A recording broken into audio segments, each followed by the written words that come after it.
तो frozen shoulder एक orthopaedic element है जिसमें बेसिकली जो जोड़ होता है, पर्टिकुलरली शोल्डर जो होता है वो फ्रीज हो जाता है। जैसे नाम से पता चलता है कि फ्रोजन शोल्डर यानी बंद हो जाता है। तो जोड़ का बंद होना, उसकी मूवमेंट कम होना, और इसी को फ्रोजन शोल्डर बोलता है।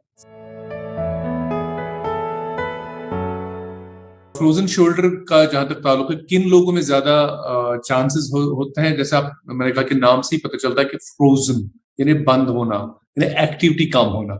तो उन लोगों में जिनकी एक्टिविटी कम हो जाती है उनमें ज्यादा चांस होता है। सपोज किसी का फ्रैक्चर हो जाता है तो उसको प्लास्टर लगाया जाता है, लिम्ब को बंद किया जाता है, शोल्डर को बंद किया जाता है। तो प्रोलॉन्ग जो इमोबिलाइजेशन होती है तो उनमें चांस होता है कि उनको ये हो जाए। या इनएक्टिविटी होती है, किसी को ऐसी बीमारी जो जिससे वो अपने शोल्डर को यूज नहीं करता है, उनमें ज्यादा चांसेस होते हैं। और एक कंडीशन है जिसको डायबिटीज हम कहते हैं। डायबिटीज में काफी ज्यादा ये पाया जाता है कि डायबिटीज के जो पेशेंट होते हैं, मरीज होते हैं, उनमें शोल्डर जो फ्रोजन शोल्डर है काफी ज्यादा पाया जाता है। और कुछ ऐसे लोग भी हैं जिनको हम अननोन इटियोलॉजी होती है, जिनका कोई रीजन नहीं होता है, लेकिन उनमें भी फ्रोजन शोल्डर के केसेस जो है पाए जाते हैं।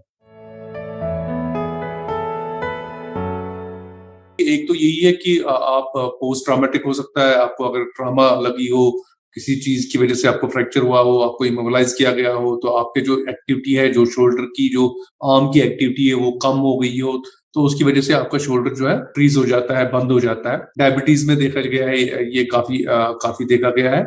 और कुछ इडियोपैथिक काजेज होते हैं, जो अननोन काजेज होते हैं, जिनकी वजह से भी शोल्डर फ्रोजन शोल्डर हो जाता है। फ्रोजन शोल्डर के सिम्टम्स यही है कि आपको रिस्ट्रिक्टेड मूवमेंट हो जाती है। सपोज आपका शोल्डर है जो बिल्कुल आपको कोई चीज जैसे ऊपर से निकालनी हो, अपने पास लानी हो, तो आपको डिफिकल्टी होती है, आपको कपड़े लगाने में डिफिकल्टी होती है। आपका आर्म जो है, आपको अगर आपको पीछे स्क्रैच करना है, ये आप नहीं कर पाते हैं। आपको कॉम्बिंग करनी है बालों की, तो आपको डिफिकल्टी हो जाती है कॉम्ब करने में, पेन बहुत हो जाता है, पेन शुरू हो जाता है। फिर आप पहले बात है तो रेस्ट्रिक्टेड मूवमेंट्स हो जाती है, जैसे मैंने बोला, तो ये छोटी छोटी जो काम होते हैं आपको करने में उनको डिफिकल्टी आ जाती है। फिर पेन शुरू हो जाता है, तो यूजुअली देखा गया कि रात को भी ये पेन पेशेंट को सताता है। तो ये 2-3 सिम्टम्स हैं जो इस पे ज्यादा हो जाते हैं। ट्रीटमेंट तो इसमें पहली बात ये है, तो you have to be very active, agile रहना है आपको। हर एक बंदे को चाहिए कि वो एक्टिव रहे, एक्सरसाइज करते रहे। रूटीन जो एक्सरसाइज होती है, रेंज ऑफ मोशन एक्सरसाइज जिनको हम बोलते हैं, वो अगर आप करेंगे शोल्डर की, जैसे बच्चे स्कूलों में करते रहते थे अपनी मतलब वो सुबह की मॉर्निंग एक्टिविटी करते रहते हैं, तो वैसे ही हम सबको चाहिए कि थोड़ा सा हम सुबह अपनी जैसे हम रूटीन में 10-15 मिनट 20 मिनट अपने आप के लिए दे दें, एक्टिविटी में अपने आप को शामिल करें। दूसरी चीज है कि अगर किसी को अब फ्रोजन शोल्डर हो गया इनएक्टिविटी की वजह से, या किसी डायबिटीज की वजह, या किसी और चीज की, तो फिर क्या करना चाहिए उसको। तो पहली बात है कि उसको एक प्रोटोकॉल करना चाहिए फॉलो, कि उसमें एक्सरसाइजेस करनी चाहिए। वो डॉक्टर के पास जाए, वो उनके एक्सरसाइजेस सिखाएंगे, वो एक्सरसाइजेस उनको करनी चाहिए। साथ में अगर अब दूसरा स्टेज ऐसा आ जाता है कि वो रूटीन अपनी एक्सरसाइज से वो ठीक नहीं हो जाते हैं, तो उस सिलसिले में वो फिजियोथेरेपिस्ट के पास जा सकते हैं, जो उनको अपने सेंटर में लेके एक्सरसाइजेस करा सकते हैं। उसके बाद अगर ऐसा स्टेज आ गया कि जहां आपको अब इन रूटीन एक्सरसाइजेस और फिजियोथेरेपी की इंटरवेंशन के बावजूद भी आपको फर्क नहीं होता है, तो उसमें ऑप्शंस और भी आ जाते हैं। जैसे हम अंडर एनेस्थीसिया जो है उसको ये रिलीज कराते थे। और तीसरी और एक जो ट्रीटमेंट मोडालिटी है वो है स्टीरॉयड इंजेक्शन। जोड़ में इंजेक्शन किया जाता है स्टीरॉयड का, और उसकी वजह से भी ये जोड़ खुल सकता है। और दूसरी बात, अगर किसी को डायबिटीज है तो डायबिटीज को अच्छे से कंट्रोल करना है, डायबिटीज का ख्याल रखना है, तो उस सिलसिले में भी ये जो है ये भी एक ट्रीटमेंट मोडालिटी है।